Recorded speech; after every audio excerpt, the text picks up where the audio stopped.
All right, let's jump right in. Today, we're unpacking a story that's sending some serious shockwaves through the global order.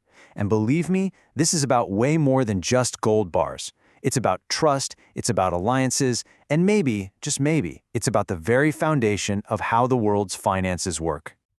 So, we're not wasting any time today because this is breaking and it is big.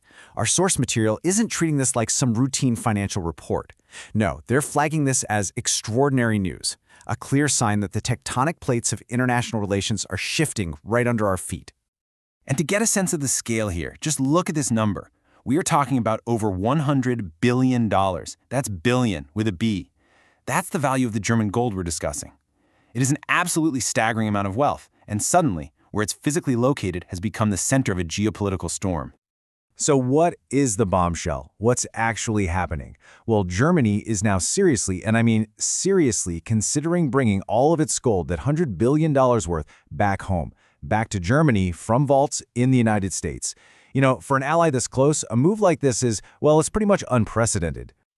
But this isn't just about logistics. This potential move points to something much, much deeper. We're calling it the Great Reversal. Why? Because it's a dramatic pivot away from a system that's been in place for decades, a system built on trust, towards something new and, frankly, something much more nerve-wracking. You see, for decades, especially after World War II, the global financial system was basically built on a handshake deal, on this very idea: you can trust your allies. Countries like Germany were totally comfortable storing their gold in places like New York or London. It was seen as the safest bet, protected by shared values and powerful military alliances. And this slide, this really gets to the heart of the matter. It's a fundamental shift. In the past, the #1 rule was trust, but now that's been replaced by a totally different concern: the fear of asset seizure.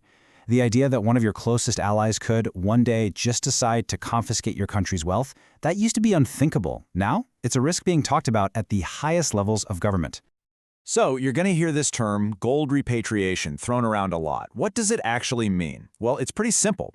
It's the physical process of a country saying, you know what, I want my gold back, and then moving it from foreign vaults back onto its own home turf, taking direct control. But let's be clear. This isn't just about moving shiny metal from one basement to another. This whole shift signifies a new reality in how nations deal with each other. It really suggests that the unspoken rules of the game are changing, and that forces us to ask, what does this actually mean for the future?